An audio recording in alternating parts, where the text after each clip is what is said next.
Hello dear friends and respected senior pensioners. तो यहाँ पे काफ़ी इम्पोर्टेंट सर्कुलर जो कि AIB पाक की तरफ से लॉन्च करा गया है, काफ़ी इम्पोर्टेंट रिप्लाईस दिए हैं उन्होंने, तो उसको यहाँ पे डिस्कस करने लगे हैं with among all of you. So दोस्तों, यहाँ पे जैसा कि आपको पता है, हम यहाँ पे वीडियोस एंड न्यूज़ डिस्कस करते हैं for the bank pensioner, family pensioners and all others banking key issues, so on a daily basis. So please make sure to subscribe to channel. यहाँ पे चैनल को यूँ सब्सक्राइब कर लेना और video को यहाँ पे यूँ शेयर कर देना विद अदर फ्रेंड सर्कल। तो स्टार्ट करते हैं विद द एग्जैक्ट अपडेट। तो एग्जैक्ट अपडेट दोस्तों जो आ रही है that is from the all India bank pensioners and retirees confederation की तरफ से है। तो 16 फरवरी का ये सर्कुलर है that is being issued to department of financial services, ministry of finance, government of India regarding the reply of honourable MOS finance in Lok Sabha on 30 February. तो इसका मैंने ऑलरेडी वीडियो डाल दिया था दोस्तों। To an unstarred question number 1828 raised by Shri Ravi Kumar D, honourable member of parliament, और ये हमारे बैंक पेंशनर भी हैं दोस्तों। And we were recently given a patience hearing regarding our issues by our Honorable Finance Minister that was followed by invitation to us by IBA, तो which has brightened the hopes of bank retirees. However, जो replies हमें मिले हैं वो that are like wildfire in various, तो उसमें है क्या, द क्वेश्चंस जो भी आपको पता है यू नो क्या क्या उसमें रहे हैं, that is 100% DA for pre 2002 retirees, and जो प्रेजेंट पोजीशन क्या है मिनिस्ट्री की over the issue of the pension updation, and whether the committee set up हुई है to look into the issues of the pension updation. तो ये questions रहे हैं और उसका जो रिप्लाई है ये मैंने पहले भी आप लोगों को बता दिया है। तो उसका जो रिप्लाई दोस्तों एक ही दिया है, भी हम लोग DA DR regularly on a half yearly basis increase कर रहे हैं। So no decision has been taken so far in the bipartite settlement. और जो पेंशन है that is a funded scheme was also introduce in banks through bipartite settlement. तो ऐसे जो replies मिले हैं वो आप लोग के साथ यहाँ पे हमने शेयर कर दिए हैं। So our response in observation in response to reply above are noted hereunder. तो जो AIB पाक के दोस्तों रिस्पॉन्स हैं वो क्या क्या हैं, द बाईपास सेटलमेंट और joint note in May 2005 was made the rate of reimbursement of DA uniform with effect from 1 November 2002, but the same was made payable from 1 May 2005. So the settlement did not stipulate to create any artificial barrier on the basis of date of retirement.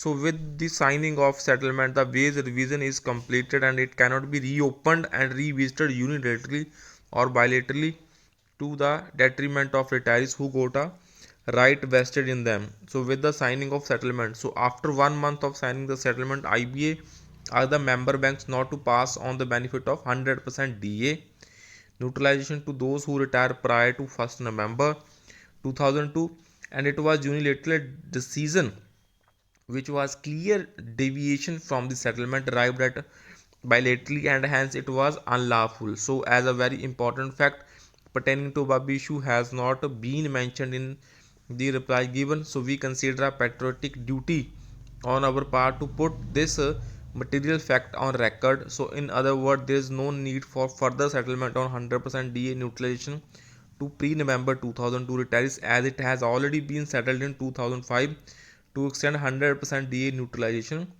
to all retirees. तो ये reply है to the observations जो भी point A में noted है above में। So in reply to the observation as noted in point B अब तो उसमें क्या रिप्लाई इन्होंने दिया है वो यहाँ पे थोड़ा सा डिस्कस करेंगे। तो इसमें जो है दैट इज़ मेजर जो एक्ट है BPR का एक्ट हमारा। So the pensioners while opting for pension under BEPR 1995 which is defined benefits scheme relinquished their rights to receive the banks का जो कॉन्ट्रीब्यूशन है to PF which is defined contribution scheme. So as such BEPR 1995 a defined benefit scheme is not a funded scheme unlike PF or new pension scheme, and any shortfall to ensure the defined benefit has to be made good by the banks by carrying out annual actuarial valuations. ठीक है दोस्तों, so it has also to be noted that it was introduced in lieu of banks contribution to PF solely for the reason that it is modeled on central government pension scheme. So as central government employee have only pension, government insisted on following the same and therefore stipulated that all future recruits will have only pension. So government insisted on following the scheme the same and therefore stipulated that all future recruits will only come under the जो भी BPR 1995. So when government switch over to NPS for future recruits, banks are also compelled to switch over to NPS to future recruits, making this clear that the bank employees shall be eligible and entitled to only what the government employees got under the relevant pension rules. So only because BEPR 1995 was based on government pension rule, so it was stipulated in Regulation 56 of BEPR 1995 to refer to central government pension rules in case of any doubt. So it is therefore clear that BEPR 1995 is not a funded scheme, whether where the benefit is constrained by the size of the fund, but rather the size of the fund has to be suitably altered annually according to the benefits to be paid after actuarial valuations. तो ये reply है. उसके बाद जो BPR 1995 है is a subordinate legislation and therefore ranks higher than regulatory norms of RBI. So the requirement to maintain adequate funds as per annual actuarial valuations and making good the shortfall if any is a statutory requirement and therefore a charge on P&L account and is not an appropriate after drawing the P&L account. तो दोस्तों ये काफ़ी important यहाँ पे बात बोली गई है.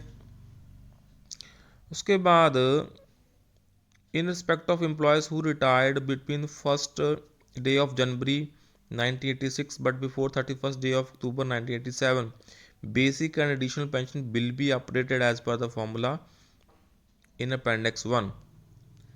So यहाँ पे जो लिखा गया है भी जो पेंशन है वो अपेंडिक्स 1 के अकॉर्डिंग यहाँ पे अपडेट होती रहेगी.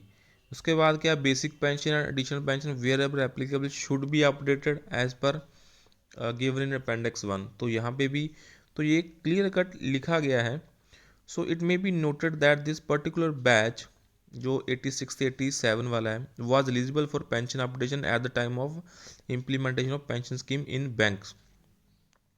और ऐसे ही the formula for updation of government pension for 6th pay commission was notified in 2006 and for 7th 2016, but bank pension updation though mandatory as per BPR 1995 is not yet implemented due to intransigence of the IBA who is withholding incorporation of the updation formula. जो formula के तहत updation होनी है दोस्तों. तो आप देख सकते हैं यहाँ पे ये सर्कुलर सुप्रीता सरकार जी जो हमारे जनरल सेक्रेटरी हैं mister KVH Arya, president all India bank pensioners and retirees confederation की तरफ से किया गया है. तो इसमें also we may have lot many inputs to place to offer a strong case for pension updation in banks. We have abstained from putting everything on record since our effort is only to show the official presumably of the government department and the IBA has prepared the reply which does not contain all relevant information and as a result a distorted version has been read out in the Lok Sabha.